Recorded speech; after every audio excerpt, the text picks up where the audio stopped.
Doctor लोक जे त्यांना आमची मुलं एक 8-8 दिवस तरी सांभाळा कसं असतं. माता आहे ते डॉक्टरच्या चुकीमुळे ते वारली, तिचं बाळ त्याच्या सोबत आहे तुमच्या. जिल्हा अधिकाऱ्यांनी काय आश्वासन दिलं? जिल्हाधिकाऱ्यांचं आश्वासन असं आहे की आम्ही संबंधित लोकांवरती कारवाई करू. तुम्ही हे जे आंदोलन आहे हे थोडंसं स्थगित करा. उद्या मला वाटतं ते मुख्यमंत्री जे आहेत येणार आहेत, तर त्यांच्यापर्यंत पोहोचवण्याचं आम्ही त्यांना निवेदन केलं. नाही तर आम्हाला मुख्यमंत्र्याचा टाईम काढून द्या असं मी त्यांना बोललो. आणि त्यांनी असं बोलले की याच्या जे आहेत संबंधित अधिकारी जे आहेत त्यांच्यावरती जो तात्काळ जी काही कारवाई राहील ती तात्काळ करण्यात येईल असं त्यांनी आम्हाला आश्वासन दिलं आहे. आणि आम्ही त्यांना हे बोललो की जर तुम्ही तात्काळ कारवाई जर केली नाही तर आम्ही इथून पुढचं जे आंदोलन आहे ते मिनी घाटी, त्याच्यानंतर आरोग्य संचालक विभाग, त्याच्यानंतर आम्ही पालकमंत्री आणि डायरेक्ट मुंबईला पण जाऊ. कारण की हे एक मातामृत्यू प्रकरण आहे आणि आमच्याकडे एक नवजात शिशू आहे. त्या नवजात शिशूला पाहण्यासाठी कोणीच नाही आहे सर सध्या.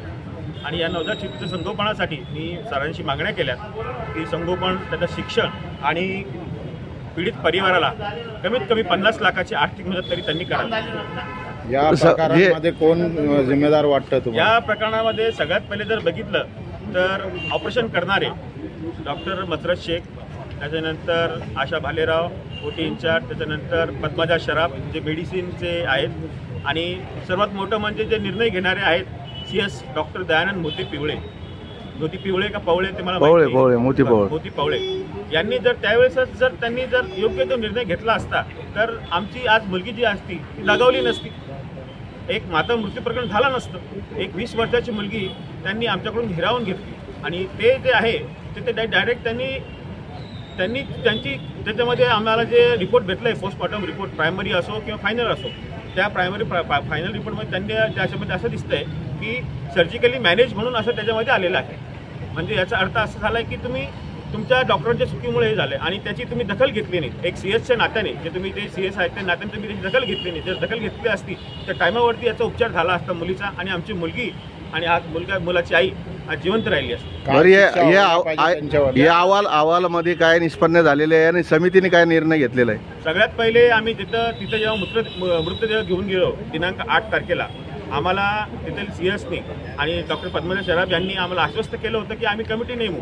पहिले त्यांनी तिथलची स्वतंत्र कमिटी नेमली. त्याच्यानंतर त्यांनी ती हा जो चौकशीचा अहवाल आहे, चौकशी जी आहे ती त्यांनी जालन्याची केल्यानंतर पण अजून 3 महिन्याच्या वरती झाले.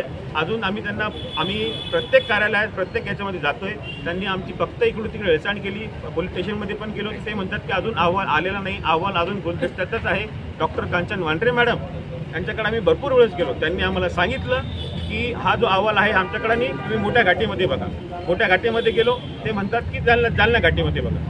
आणि त्याच्यानंतर परवाच्या दिवशी जेव्हा पेपरला जेव्हा बातमी आली की आम्ही जनआक्रोश मोर्चा काढतोय, तेव्हा डॉक्टर कांचन वांड्रेंचं स्टेटमेंट आलं की अजून जो अहवाल आहे फॉरेन्सिक जो अहवाल आहे तो अजून आलेला नाहीये, म्हणून दोषीवरती कारवाई होत नाही. किती दिवस आश्वासन भेटलं? किती दिवसात अहवाल? त्यांनी काहीच आश्वासन दिलं नाही की आम्ही 2 दिवसामध्ये देऊ, 4 महिन्यामध्ये देऊ का 1 वर्षामध्ये देऊ, असं कोणतंच आश्वासन भेटलं. जर न्याय नाही भेटल्यास कुठची भूमिका काय असणार तुमची? आमची भूमिका हेच राहील की आम्ही ह्या आमचं जे बाळ आहे त्यांच्याकडे जाऊन सोपून देऊ. आम्ही सांभाळा म्हणून त्यांच्यात आहे का हिंमत सांभाळायची? ते सांभाळून बघा म्हणा, 1 दिवस तरी सांभाळू शकतात का मुलाला? आईचं दूध ते कुठून आणणार आहे? आईची माया ते कुठून आणणार आहे? आम्ही इथून पुढं हा जो पहिला आमचा जनआक्रोश मोर्चा आहे, हा ही आमची सुरुवात आहे. इथं आम्ही थांबणार नाही. इथून पुढे आम्ही भरपूर आंदोलन करू, धरणे आंदोलन करू, जनआक्रोश मोर्चे करू. शेवटचा प्रश्न असा आहे, जे समिती आहे त्याच्यावर विश्वास नाही का तुमचा? समितीवरती आमचा विश्वास नाही हो साहेब. समितीवरती जर विश्वास असला असता तर आतापर्यंत समितीने कारवाई झाली असती ना. कारवाई झालेली नाही आतापर्यंत, कोणतीच प्रकारची कारवाई नाही. 3 ते 4 महिने झालेत. जे काही संबंधित अधिकारी, जे काही डॉक्टर होते ते आतापर्यंत पण तिथेच आहेत ना कामाला. त्यांना प्रत्येक महिन्यामध्ये पगार येते ना. त्यांचं निलंबन केलं. कमीत कमी तुमचं हे प्रकरण घडलं, तुम्ही निलंबन करा, चौकशी होई, पण तुम्ही त्यांचं निलंबन तर करू शकतात ना. आणि होतात असा प्रकार घडतात. तुमच्यावरती जोपर्यंत चौकशी लागते तोपर्यंत तुमचं निलंबन. ज्या डॉक्टरच्या हलगर्जीपणामुळे तुमच्या मुलीचं मयत झालं, त्या डॉक्टरावर काय कारवाई व्हायला पाहिजे? त्यांनी डायरेक्ट बडतर्फ करायला पाहिजे साहेब. त्यांचं डायरेक्ट बडतर्फ करायला पाहिजे आणि त्यांचं डॉक्टरचं जे लायसन आहे ते डायरेक्ट रद्द करायला पाहिजे. आज आमच्यासोबत झालंय, उद्या दुसऱ्या परिवारासोबत होईल. सर आपलं नाव? माझं नाव अनिल बरसावणे. मी मुली जी मृत माता आहे आणि मुलगा जो माझा किरण गांगवे यांचा दोघांचा मामा आहे. आणि त्याच्यामुळेच त्या मुलीच्या मृत्यू मातेच्या मुलाचं नावच आम्ही प्रतीक ठेवलंय.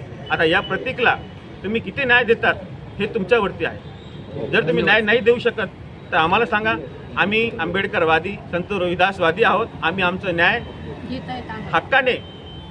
हक्काने घेऊ आणि ते कसं घ्यायचं ते मग आमच्यावरती आहे. धन्यवाद.